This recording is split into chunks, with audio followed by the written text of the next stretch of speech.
Hey friends, we have two off-brand Nintendo controllers today. Why am I doing these? Because I use a pair of these. I have been for a couple years and I really like them. But this particular pair actually belonged to my mom, who was the first person who tried them and recommended them to me. She has used these so much that the buttons are wearing out where her thumbs hit. That's no problem, as long as you know where the button is. But the greater problem is that her dog got a hold of this thumbstick. So I'm gonna try to replace that, make sure that it's all clean inside and everything else is working, and hopefully we'll be able to get these back to her to use again.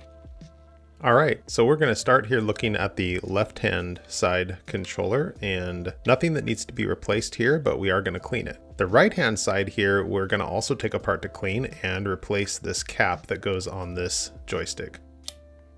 So let's go ahead and disassemble it. When pulling this apart, we want to be aware that there is a cable here that connects it on the rail side. So we'll just trip this gate, pull this cable out, and we're good to go. Here's our rail, very similar to what's found inside a Joy-Con. We'll just get all of these buttons pulled apart here and out of the way, and ready to wash and clean. Nothing really hidden inside of this compartment, but we will take it apart anyway to clean it.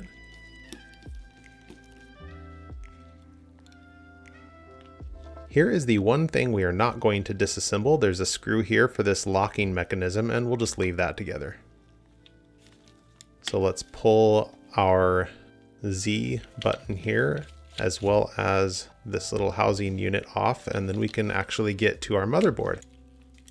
And this is as far as we would need to take it apart if we were just replacing the cap here, but we will go ahead and complete the disassembly so that we can give this a full deep clean.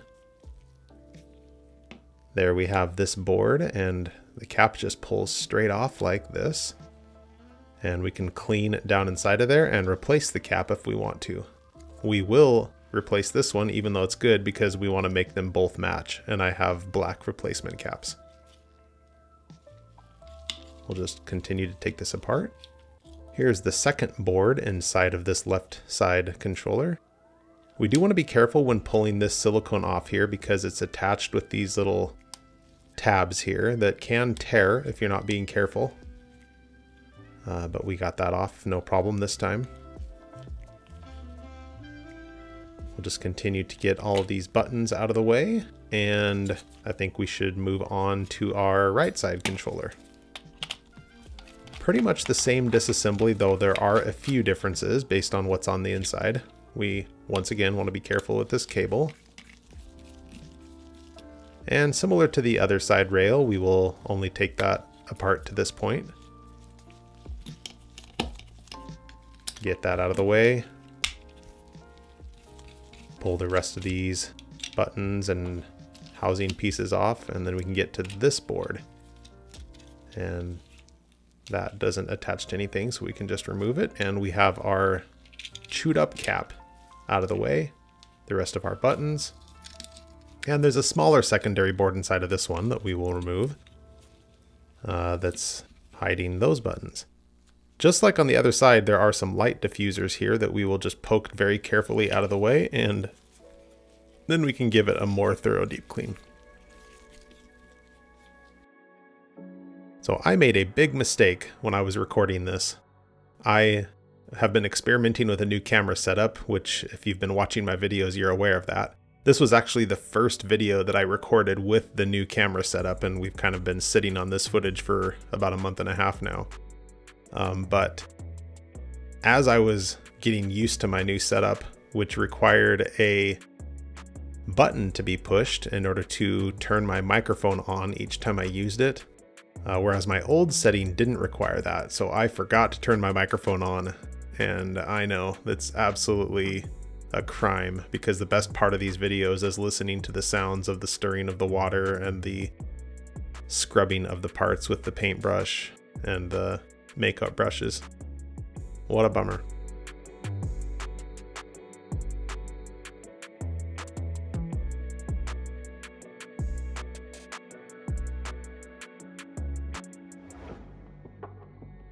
If you've never taken apart one of your own controllers before, and you've just watched a video like this, It may be easy to wonder, how do they get so gross inside? And this is not a gross one by any stretch of the imagination, but there is some gunk that has built up inside of here. You can find some dust and hair and just other stuff that settles inside of here. It's what happens anytime you use anything like this with your hands as much as people use a controller. And if you're feeling yourself being judgy of other people when you watch these, I challenge you to take apart one of your own controllers and find out how gross yours is. I've never taken any controller apart that didn't have some degree of buildup inside. This is about as good as they get.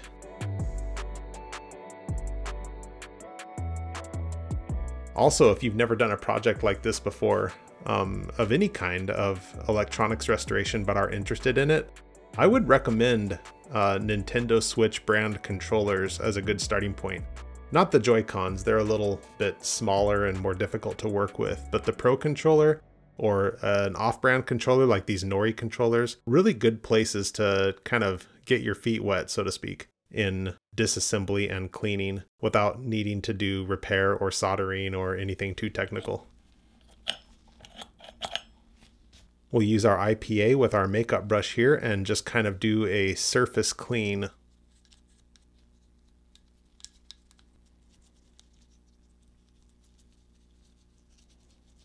Nothing really gross inside of here.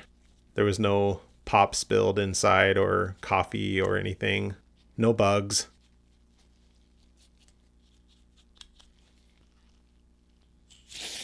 I'm going to use BW100 here, or just, if you don't have this, any contact cleaner that you can spray down inside of these controllers. This is what helps us get rid of that stick drift that's a common issue with controllers.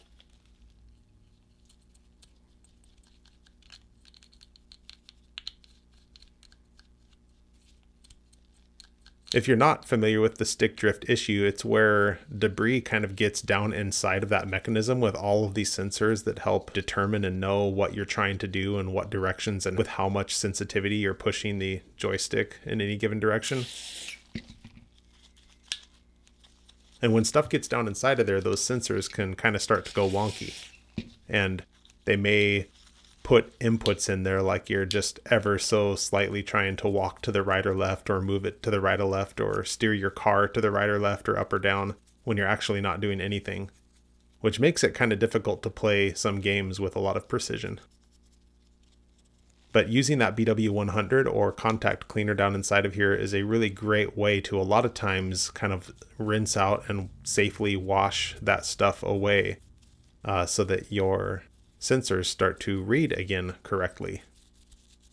It's not a guaranteed fix, but I found a lot of times it definitely helps. Okay, so here we have our new cap that we're going to put on. We're actually going to replace both of them. So let's just put all of our parts out here and take a look at what we have to put together. This is one of my favorite parts of the project, just to be able to see everything kind of clean and organized and ready to reassemble. And it looks pretty cool.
Okay, we are ready to try this out. Let's click these back into our switch OLED here, turn it on, and see how we did. It feels good. The caps obviously fit and work great. And it looks like if there was any stick drift issue, it is gone. Which I did talk to my mom about this later and found out that indeed she was having drift issues. So that's pretty cool that we got rid of that. All the buttons seem to be working good, and I think we have a successful project here. So Mom, if you want these controllers back, you're gonna have to leave me a comment and let me know that I did a good job and you're proud of me, and then I might send them to you. Everyone else, I want to thank you for joining with me and hanging out while we did this little project. If you enjoyed this, then I bet you probably enjoy watching some of my other videos, and YouTube will go ahead and help you with that by recommending a video right here in the corner of your screen. We'll see you later.